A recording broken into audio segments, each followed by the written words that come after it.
Today, we're going to talk about how you could be losing views by not using one feature on YouTube that could really start bringing people to your channel just by a simple Google search. Let's get started. So, if you're not familiar with it, you may have seen other channels that do this. You'll look at your timeline bar, and it may have this real straight line here. But you've seen other people's timeline bar have little sections in there, and when you hover over it, kind of gives you some details about what those sections of the video are about. We're going to get into that today and how timestamping in your description can make a world of difference for your videos. So, what is the timestamp and how does it function? Your timestamp in your description kind of looks like this. You have the time period and a short description of what that small section of the video is about. And so when someone searches in the Google search bar, how to make sourdough bread, they are presented with this type of reply from Google.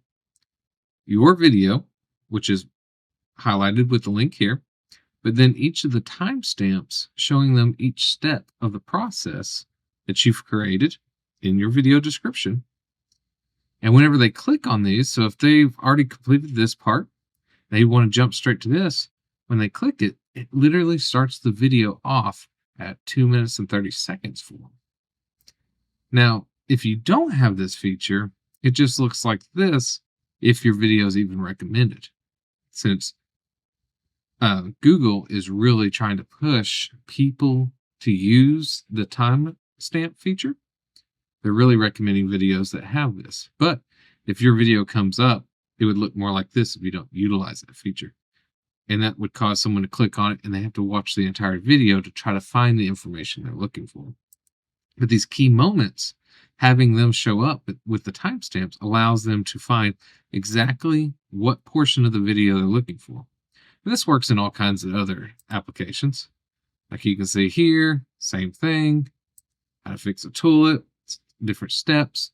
And so as someone who's searching for just some quick information and wanting to really know how to fix a very small item, and you may have a longer video that tells them all about all the other items that they already know about, now they can just quickly click and see the portion of the video that they really need to see.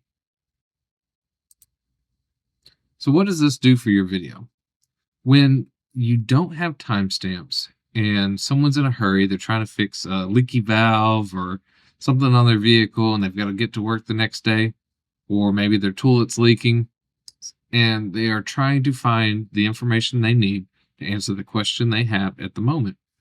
Well, if they click on your 20-minute video that shows them the entire step-by-step process to put a new toilet in their bathroom, what's going to happen is if they click on your video and they don't get that information right away that they're looking for, maybe your answer to their question is here, they're going to click away and go to another video that has a much faster answer to their question. And you'll see that a lot when the search, in your analytics, under the search category of views, you'll see that people have clicked away right away, and that's why. Now, you have a much higher watch time retention if they can click here and see exactly what they're looking for.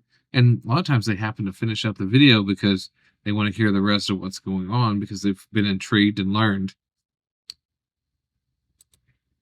And see, this is without timestamp. They'll click away because they're waiting to hear the information they're looking for. And they'll actually finish out the rest of that video. So why is this important? It really expands your SEO footprint. You get really high qualified views, your retention. People will click away, like I said, after 30 seconds or so because they didn't get the answer they're looking for. AI is now being able to utilize these features, so you can actually do a quick Gemini search or a ChatGPT search for an answer to a video, and they'll provide a video and probably give you those timestamps and they can click on it. accessibility. So when someone has these features turned on, they can use keyboard shortcuts and jump to the different stages of your video. And then sharing. So if someone is like on Reddit or Facebook and they want to share just a certain portion of your video, they can actually use this timestamp to share that on their platform, and people can click directly on there. So if you're explaining how to fix something and you say, hey, here's a video, they can actually send it where it starts at that exact moment based off your timestamps. So how does it look? It looks just like this. You have to start out with 0000 for your introduction. And then you have to go through and actually put the exact minute and second for your video on the next timestamps. And that will actually make that bar look like this. It'll have those different timestamps. And as someone hovers over it, it gives them that title of what that section's about. So if someone clicks on your video and they're really intrigued just about a portion of your video, they don't care about all the extra information, they can hover over these and see which section they're really intrigued about, and then click on it and watch that part.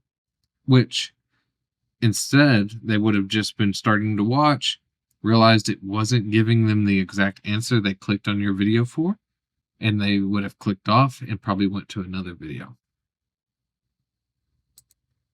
So how do you do this and how do you do it correctly? Well, the first thing you have to do is start out with that 0000 or 000 for the minute and seconds. This tells YouTube this is the beginning of the video.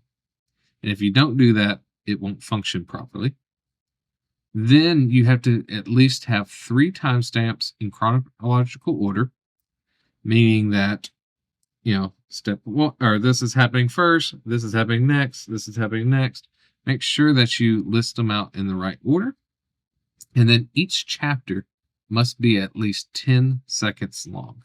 Can't have a 5-second or a 9-second chapter. You actually have to have at least 10 seconds for each chapter. Those are kind of the rules it has. You can have multiple chapters, many as you need, but you must have at least 3.